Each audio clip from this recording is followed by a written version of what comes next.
The Anderson mansion stood on a hill overlooking the Hudson River, white stone walls, silver gates, and a silence that money couldn't fill. Inside, Charles Anderson moved through his morning like clockwork, espresso at 6, market calls by 7, headlines by 8. Everything in his world had structure, precision, everything except his daughter, Lily. Lily was 10, a bright child with golden hair, a soft voice, and eyes so blue they seemed almost unreal, though she never saw them herself. 5 years earlier, a car accident had taken her mother's life and left Lily blind. Since that day, Charles had spent millions on doctors, therapies, and specialists around the world. Each failure deepened the stone around his heart. He wasn't cruel, just distant. He loved Lily the only way he knew how, through gifts, private tutors, and silence. One Saturday, his assistant insisted he take a break. "Spend time with Lily somewhere normal," she said. Reluctantly, Charles agreed. They left the mansion in his sleek black limousine and drove north, stopping at a small diner near a quiet town, Maple Grove Diner. The smell of pancakes and coffee filled the air as they stepped inside. The chatter died instantly. Everyone knew Charles Anderson, the billionaire from Manhattan. But what caught the waitress's attention wasn't him, it was the little girl holding his hand.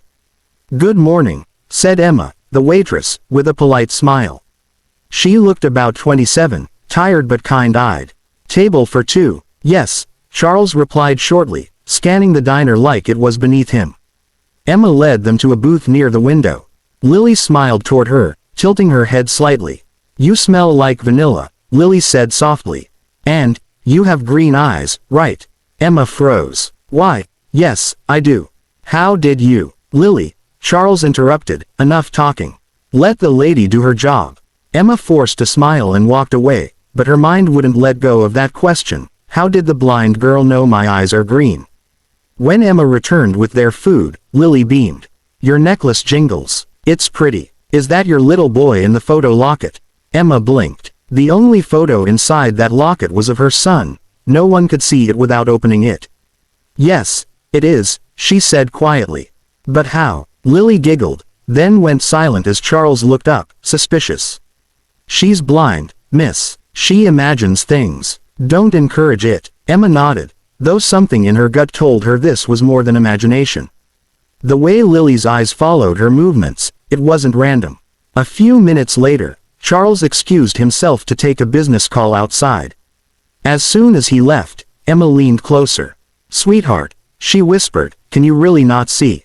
Lily hesitated, then, in a trembling whisper, said, "Don't tell Daddy, but I can. I can see everything. I just pretend." Emma's heart skipped. "Why would you pretend that?"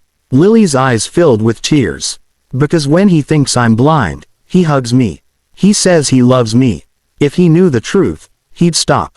Outside the window, Charles turned to re-enter the diner, and that moment of truth was about to change everything.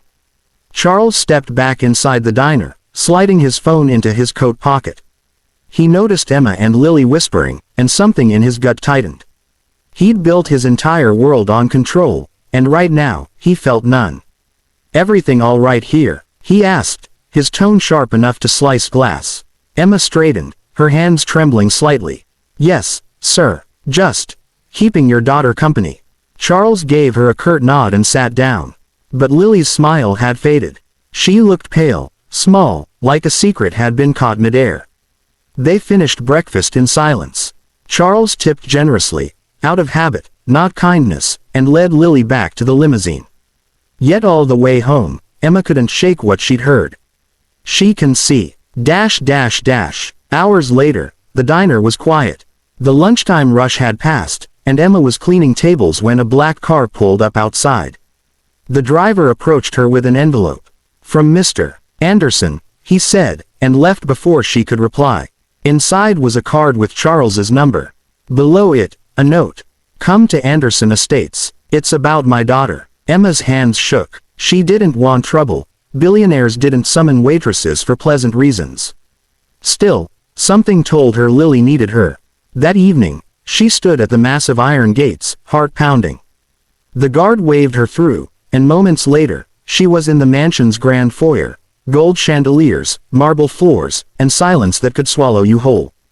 Charles appeared, looking colder than the walls around him. "You said something to my daughter today." Emma swallowed hard. "Sir, she told me everything." Her stomach dropped. "Please don't be angry with her. She's just a child." "I'm not angry," Charles said quietly.